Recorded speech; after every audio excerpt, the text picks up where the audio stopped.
Hey guys, this is part 2 of how to practice third strike.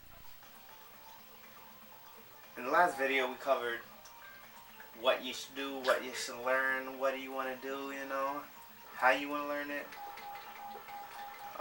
your opponent, what opponent you should pick. But this time we're discussing options. And contrary to belief, options over here isn't very useful if you're going to training mode, because everything is set in the training mode's options. So you have two options for training. You have normal training and parrying training. I explained this a little bit earlier, but normal training is mainly for when you hit them, if they block, parry, or get hit. Those three different options can happen if you attack them. And while they're doing that, you can set them to crouch, jump, or stand. And you can also fight the computer in this mode. So this is good for when you want to combine jumping and different types of blocks and attacks, and figure out like your hit confirms, like what really works. And also if you want to fight the computer really quick and set the difficulty and change it.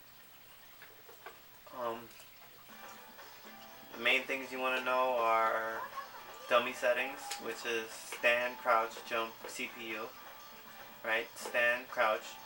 They'll do all these options.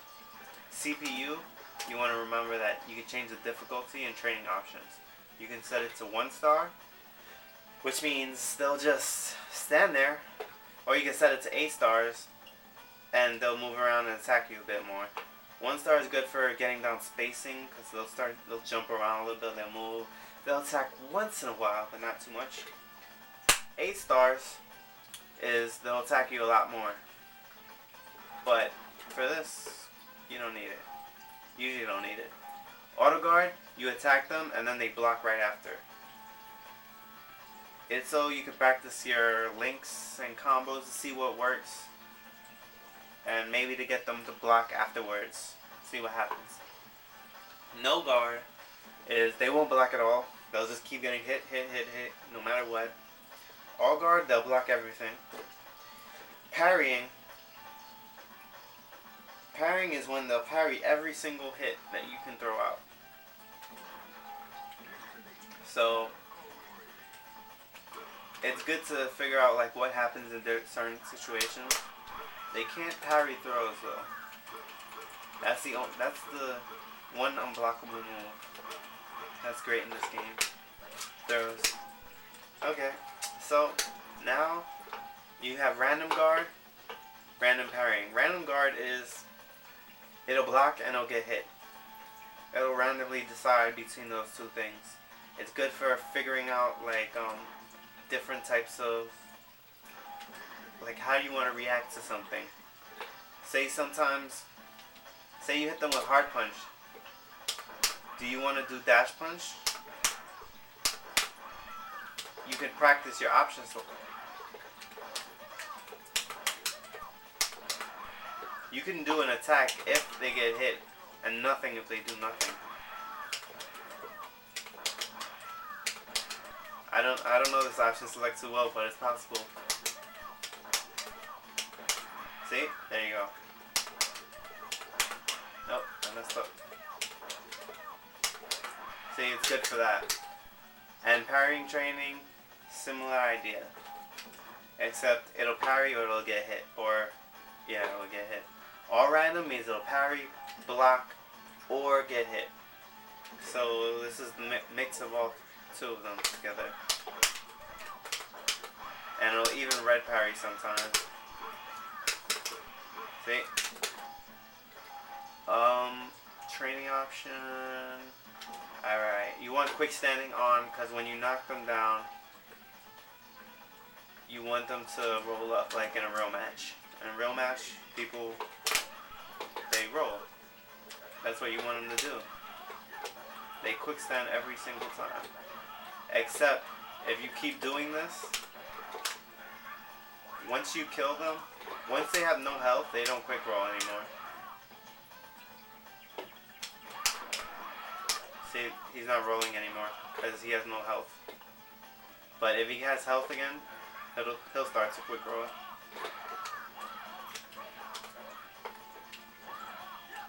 See, he has. Alright. And stun, that's good for practicing stun combos to see if they work. Sometimes things work in only certain situations. Like this up punch hits sometimes. Like that. And you can practice that type of stuff. Or you could practice like different stun combos. Right. There's a bunch of stun combos that you can do with Makoto, but I'm not gonna get into that. So now you have training options. You have normal, max start, infinity, maximum. Normal is when you build meter normally. This is good for practicing super option selects, meter option selects. Max start, it starts out with super when you start the game, and it goes down from there. It doesn't build back up. Infinity, it slowly regenerates every time. Every time you use meter, it regenerates. Maximum, it starts in the beginning max, and every time you use a super, it automatically generates again. Attack data, it gives you a little attack data. It's not that useful though. The only cool thing I like about it is, he says, "Oh yeah," and that's cool, because that is really cool, dude.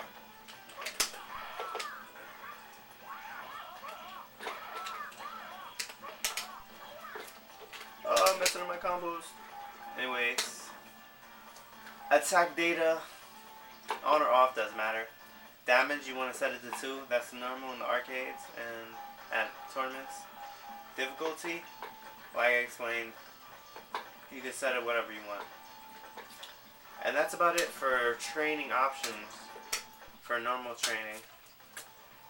For parrying training, it's a little different. Pick your characters, whatever you want. The second character is who you're going to fight against, and who can you record and create a macro for them.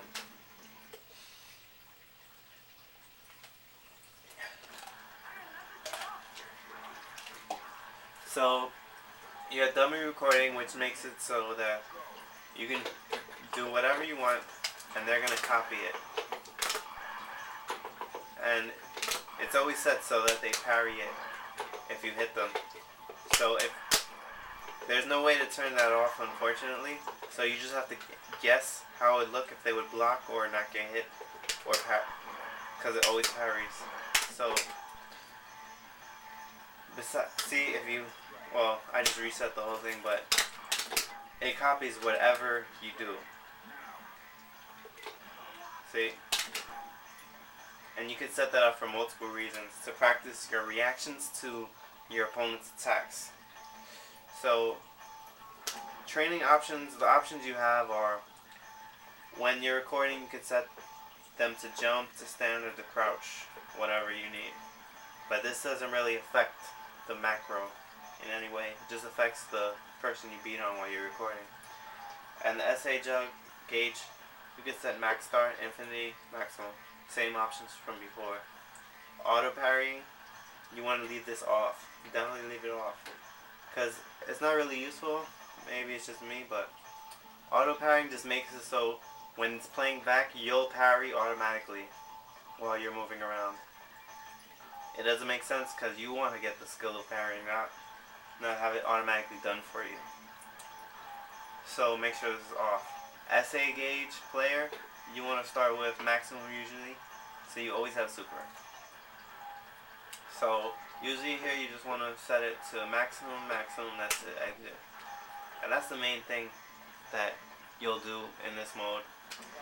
You can set the computer to do a bunch of stuff, like dash up, throw, anything that you want.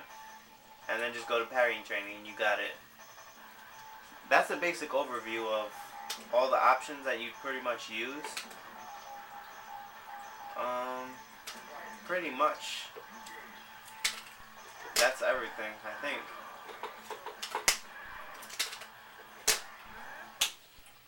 Yep, so wait for part 3. There's going to be more on this.